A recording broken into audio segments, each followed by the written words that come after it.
Hi, it's Clark from Arizona Worm Farm. We're here to talk about tomatoes because it's tomato season. Your tomatoes should be in the ground already planted. So we need to learn how to prune and how to trellis our tomatoes. We get lots of questions about how to do that kind of stuff with tomatoes. So we're going to show you that. First, we're going to show you how to prune tomatoes.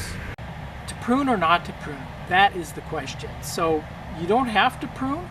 Pruning is a decision you got to make depending on the conditions of how you're growing your tomatoes. If you prune, you're probably going to get better production, you're going to get less disease problems, and it's just easier to handle your plant.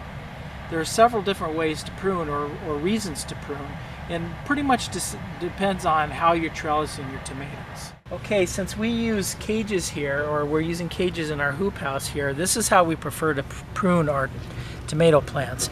These are suckers here. So suckers are what we want to prune off. There's the main stem, and you have leaf, and in that armpit between the stem and the leaf is your sucker growth. Sometimes that's hard to find, but after you've been pruning for a while, you'll be able to, it'll get a lot easier. So what we do here is we'll prune all our suckers off up until we get to the first flower cluster. And so we have no flower clusters here, so I'm going to keep pruning these suckers off until we get that.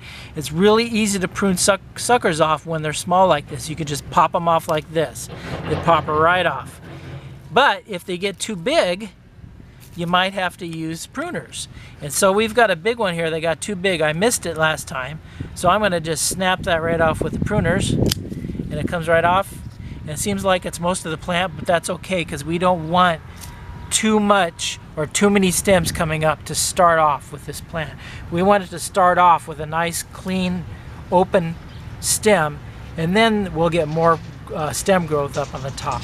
Okay, so two of the ways that we trellis tomatoes here is we use the Florida stake and weave method, which is basically a piece of twine in between two stakes. It's really great for long rows if you have a lot of tomatoes in a long row. Or easiest way to do it is just a cage, especially if you only have one or two tomatoes, is just to throw a cage over your tomato. That cage will hold that tomato in place as it's growing up, and that's all you have to do. So that's a little bit about how to do tomatoes. There's a lot of information about tomatoes, and what I encourage you to do is just do it, because as you get more and more experience with tomatoes, you'll know more and more on how to treat them. If you have any more questions about tomatoes, please feel free to call us or email us. We're happy to answer questions or about anything else about gardening. And that's it. Thank you very much for watching, and happy tomatoing.